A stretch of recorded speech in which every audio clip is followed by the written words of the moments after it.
Assalamu alaikum, class 10th. Today we will start exercise 3.2 of chapter number 3. But before it, if you are new on my channel and you have not subscribed my channel, then please subscribe it and also click on the bell icon, because if you click on the bell icon, then whenever I will upload the video, the notification will be arrived.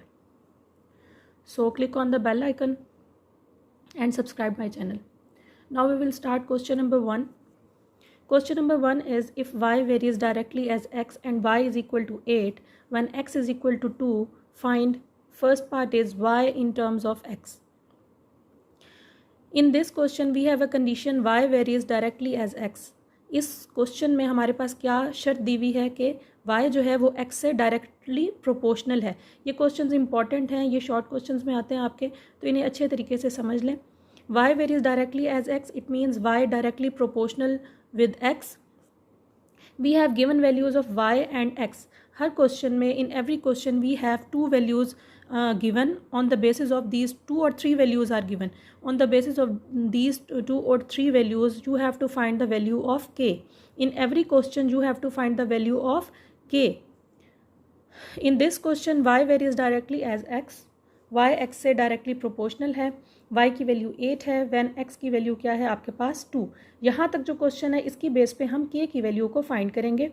और after finding k you have to find y in terms of x. y की value आपने find करनी है x की form में. Solution start करते हैं. y in terms of x you have to find, so y varies directly as x. As in given condition y varies directly as x, so you have to write y varies directly as x. It means y proportional to x.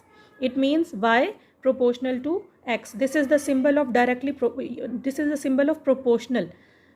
Here we have the word of directly, तो हमने simple क्या लिख दिया, x लिख दिया, क्योंकि है y directly varies as x, y proportional x. अगर इधर इन्वर्सली आएगा जो कि नेक्स्ट क्वेश्चन में होगा, तो मैं आप लोगों को बता दूंगी किस तरीके से आपने लिखना है. अभी ये डायरेक्टली का क्वेश्चन है, तो y प्रोपोर्शनल x. ये जो सिंबल है ये किसको शो करता है, प्रोपोर्शन को शो करता है. ये आपने हर क्वेश्चन में ज़रूर यूज़ करना है. ये सिंपल सा है, जैसे आपको ये नज़र आ रहा है इसी तरीके से ही. तो y proportional with x. Now in place of this symbol you have to put equal and k. In every question, in place of proportional you have to put sign of equality and k. y equals to k x, x as it is, y as it is. In place of proportional you have to put the sign of equality and k, and this is known as equation number 1. In every question at first step आपने सबसे पहले check करना है कि y जो है वो किससे डायरेक्टली प्रोपोर्शनल है. y है, z है, जो भी हैं अल्फ़ाबेट्स कोई से भी हो सकते हैं, लेकिन इधर या डायरेक्टली का वर्ड होगा या इन्वर्सली का वर्ड होगा. अगर डायरेक्टली का वर्ड है तो सिंपल आपने प्रोपोर्शनल का साइन डाल के जिसके साथ वो वेरीज कर रहा है वही लिख देना है. प्रोपोर्शनल की जगह पे इक्वल और के आपने पुट कर देना है, x और y एज इट इज़, और ये आपके पास क्या बन जाएगी, equation number 1. In this question after making equation 1, now we will see which values are given. We have the value of y which is 8 and value of x which is 2. Now we will put value of x is equal to 2 and y is 8 in this equation. By putting x is equal to 2 and y is equal to 8 in equation 1, we get what we get. In place of y you have to put 8, k equal and k as it is. In place of x put 2. 2 multiply with k, when this 2 is shifted to other side of equality it converted into division. So 2 1s are 2, 2 4s are 8. Value of k is 4. Now put this value of k in equation 1. ठीक है, आपने y और x की value put करके k find किया. अब जो k find हुआ उसको आपने इक्वेशन 1 में पुट कर देना है, ताकि आपके पास क्या निकल आए, y की वैल्यू निकल आए, जो कि हमारे पास पार्ट 1 है. y in terms of x, y की वैल्यू फाइंड करनी है, जबकि x एज इट इज़ रहेगा. k हमने इन दो वैल्यूज़ की बेस पे फाइंड कर लिया.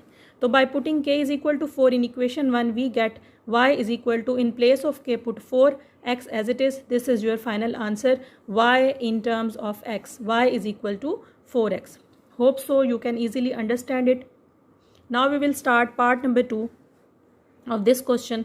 Part number 2 is y when x is equal to 5. अब आपने y की वैल्यू फाइंड करनी है जब आपके पास x क्या होगा, 5 होगा. स्टार्ट क्वेश्चन का उसी तरीके से ही है, यानी ये जो आपके पास क्वेश्चन की यहाँ तक की जो स्टेटमेंट है y is equal to 8 when x is equal to 2, ये वही सेम है k फाइंड करने के लिए। हर क्वेश्चन में आपको जो वैल्यू गिवन होंगी दो, उनकी बेस पे हम k फाइंड करेंगे और फिर हम आगे देखेंगे क्या प्रोसीड करना है। तो पार्ट 2 में भी ये y की वैल्यू 8 और x इज इक्वल टू 2 वही प्रोसेस चलेगा जैसे पार्ट फर्स्ट में चला है, y proportional x, y is equal to kx, x की वैल्यू 2, y की 8 आप लोग पुट करेंगे और k फाइंड करेंगे। सेम उसी प्रोसेस पे मैंने ये फाइंड किया।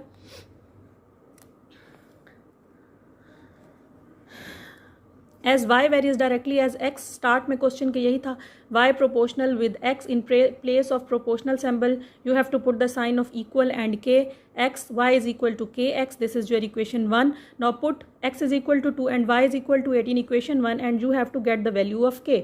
इन place of y you have to put 8 equal to k as it is, in place of x put 2 multiply with k, when we shift this 2 to other side of equality it converted into division, 2 1s are 2, 2 4s are 8, so value of k is 4, same as you have already find in question number 1। यहाँ तक ये process बिल्कुल same रहेगा क्योंकि एक ही question के दो parts थे और एक ही क्वेश्चन के लिए ये इन्फो दोनों की इन्फॉर्मेशन सेम थी, तो ये इन्हीं की ही बेसिस पे आपने k फाइंड कर लिया और k की वैल्यू क्या निकल आई आपके पास 4, ये आपके पास k 4 फाइंड हो गया। अब आपने क्या करना है, k की वैल्यू 4 को आप पुट कर देंगे इक्वेशन 1 में और x की जगह पे क्या पुट कर देंगे 5, ताकि y की वैल्यू फाइंड हो जाए, क्योंकि उसने कहा y फाइंड करें when x is equal to 5। So now we will put in place of k value 4 and in place of x value 5 which is given in part number 2 and then we find the value of y